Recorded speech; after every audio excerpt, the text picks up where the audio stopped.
hungry. No? You? No. Remember that coin? No? I think I lost it. What coin? Can't remember how. Oh, that coin. Clever. I don't remember how I did it. Probably comes natural to you. Yes, I've got the shows to be there. Do it again. We can't afford it. That is true. One must think of the future. It's the normal thing. To have one. One is having it all the time, after all. Now. Now. Now. Now. Not forever. Oh, not forever, I suppose.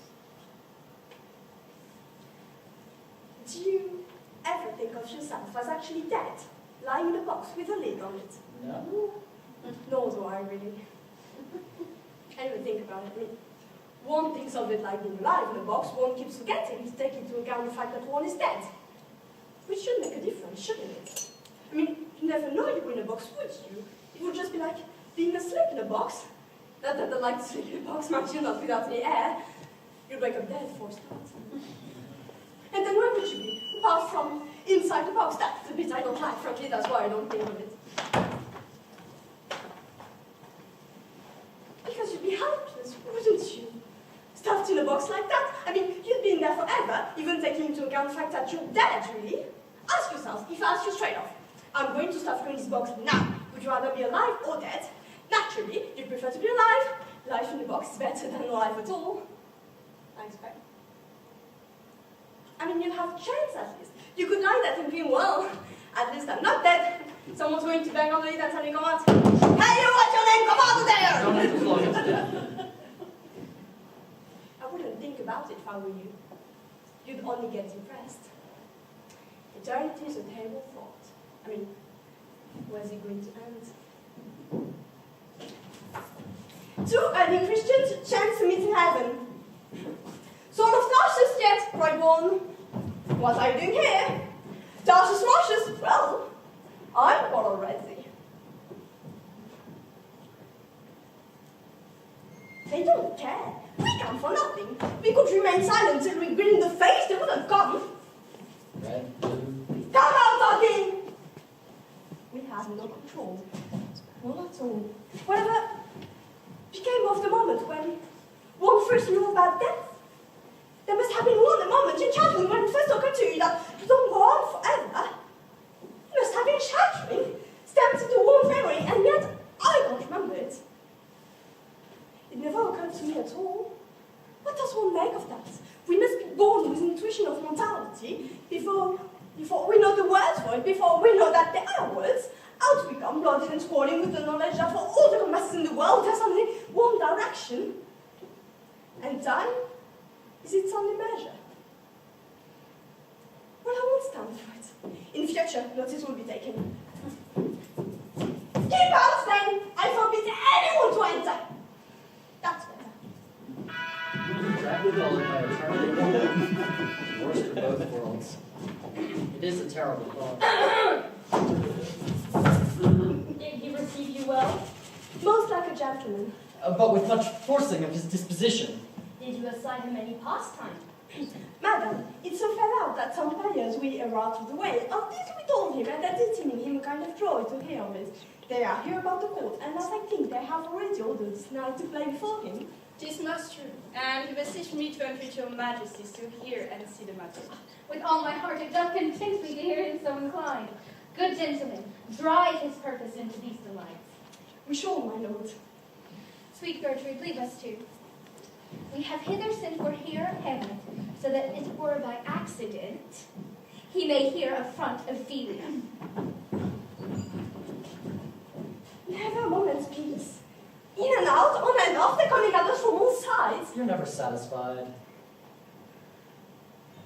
Catching us on the throat.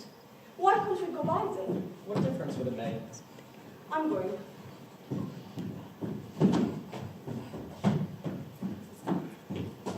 He's coming. What's he doing? Nothing. Must be doing something. Walking. On his hands? No, on his feet. Stark naked. fully dressed. Selling toffee apples. Not that I You noticed. could be wrong. I don't think so. Well, I don't possibly see how we're going to get into conversation. Nevertheless, I suppose one might say that this was chance. One might well accost him. Something on the lines of direct and forward approach, man to man, straight from the shoulder. Now I don't care. Sort of thing. Yes, this looks like a chance to be grabbed with both hands, I should say, if I were asked. No point in looking at a gift or still you see the whites of his eyes, etc.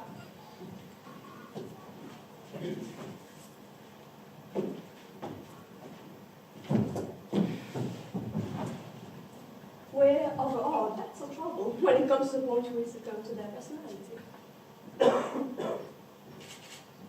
Nymph! In their writings be all my sins remembered. Good my lord, how does your honor feel today? Oh, I humbly thank you. Well. It's like living in a public park. Very impressive, yes? I thought your direct, informal approach was going to stop this thing right here. Now, if I might make a suggestion, shut up and sit down. Stop being perverse. Well, stand for it. Yes, Susan? Alfred!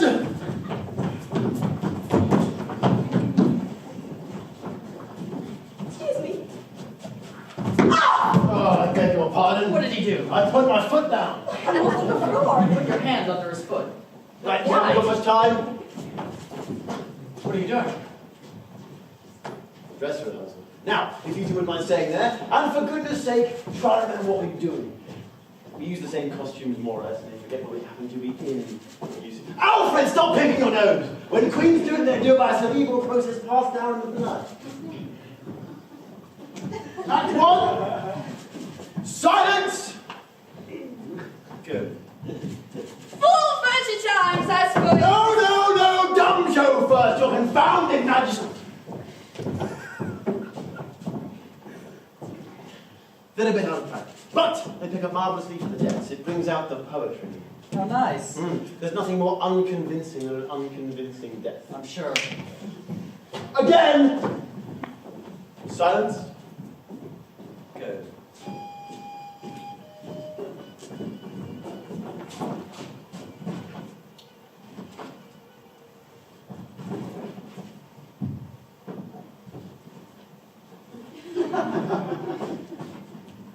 What is the dumb show for? Well, it's a device, really. It makes the action that follows more or less comprehensible.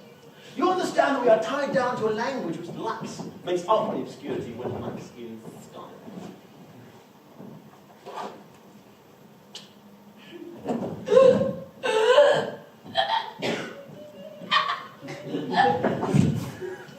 Who was that?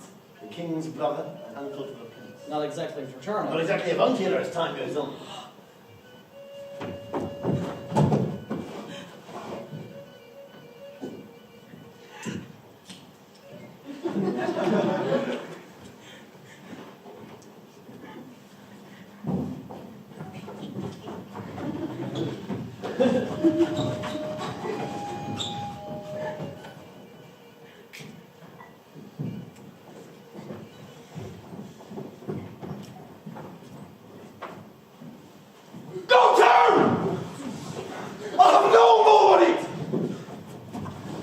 It has made me mad! Ah! I say, we'll have no more marriage! Those who are married already. All but one shall live! The rest! You should keep as you are. To a nunnery! Go! Full furniture Love! His affections do not that way tend. Of what he spoke, though it lacked form a little, was not like madness.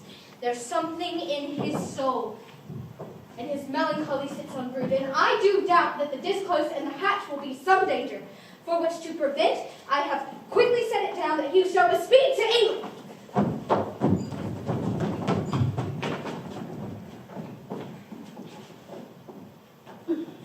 Gentlemen, it doesn't seem to be coming, you're getting across.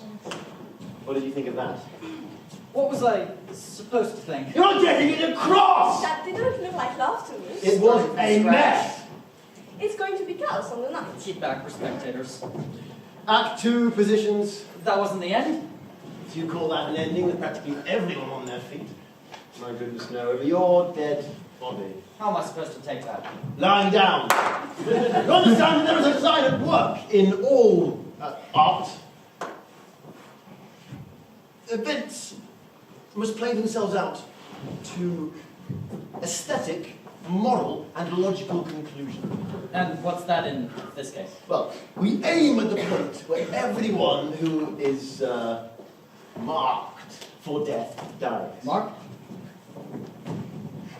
Between bitter melancholy and tragic irony, we are given quite a lot of scope for our particular talent. Generally speaking, things have gone about as far as they can reasonably go, when everything has gone about as bad as it can possibly get. Who decides? Besides, it is written. Now, they're going to be subtle and miss each other in the dark. I'm referring to oral tradition, so to speak. With tragedians, we follow directions. There is no choice involved. The bad end unhappily, and the good end unluckily, and that is what tragedy means. Act 2! Positions! And go.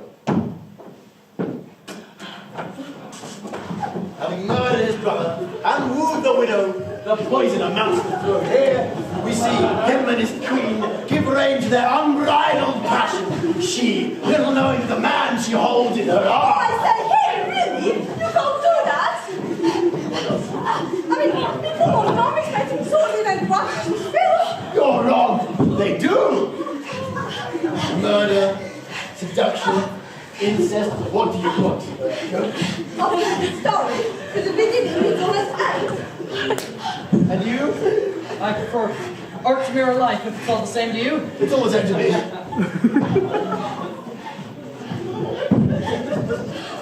Oh, all right. Don't you indulge yourselves.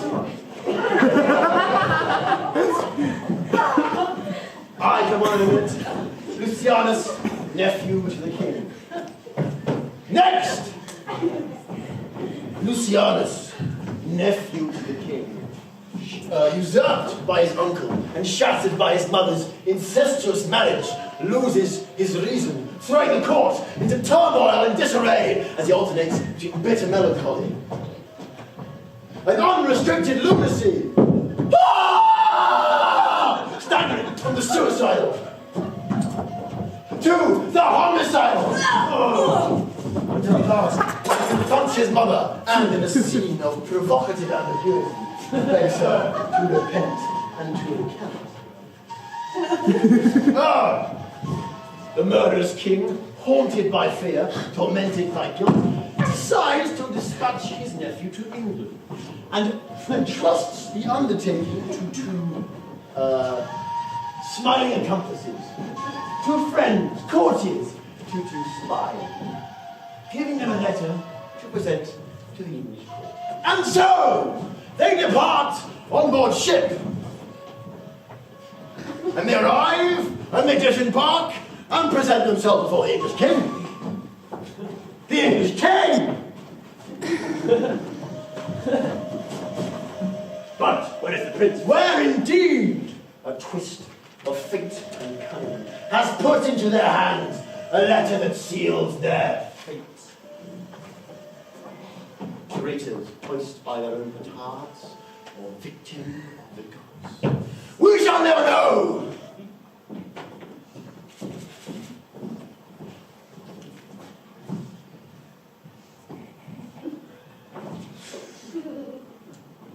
Wait, it isn't! This is taking me back to, when was it? It's a long time since, when was it? I know you, don't I? I didn't forget the face, not that I know your understanding. For a moment I thought, no, I think you're quite wrong. You must have mistaken me for someone else. Are you familiar with this play? No? A slaughterhouse, 8 corpses all told. What do you know about death? Which what I'd ask us actors do best. And we have to exploit whatever talent is given to us. And their talent is dying. They can die heroically, comically, disgustingly, formally, sincerely, and from a great height. My own particular talent is more general. I extract significance from melodrama. Significance which it does not, in fact, contain. But, occasionally, from out of this matter, there escapes a thin beam of light, which, when seen at the right angle, is enough to break the shell in half. Is that all they can do? Die? Oh, no, they kill beautifully. In fact, some of them kill better than they die, and others better than they kill. They're a team. Which ones are which? Well, it's not much in it, really. Actors! The mechanics of cheap melodrama. That isn't death. You scream and you choke and you sink to your knees, but it doesn't bring death home to anyone. It doesn't start the whisper in their skulls that says, one day you are going to die. You die so many times, how can you expect them to believe in your death? On the contrary, it's the only kind I do believe in. I had an actor once who was condemned to death, to hang as well, for stealing a sheep or a lamb. So I had permission, I got permission to have him hung in the middle of a play. I had to change the plots quite a bit, but I thought it would be effective. And you wouldn't believe it. It just wasn't convincing. It was impossible to suspend one's disbelief. And what were the audience jeering and throwing peanuts? The whole thing was a disaster. And he just cried the entire way through. Stood there and cried. Right out of character. Never again. No. Audiences know what to expect. And that is the only thing they are prepared to believe in. Show!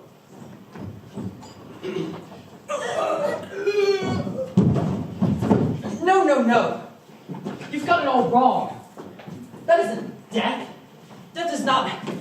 The fact of it has nothing to do with seeing it happen.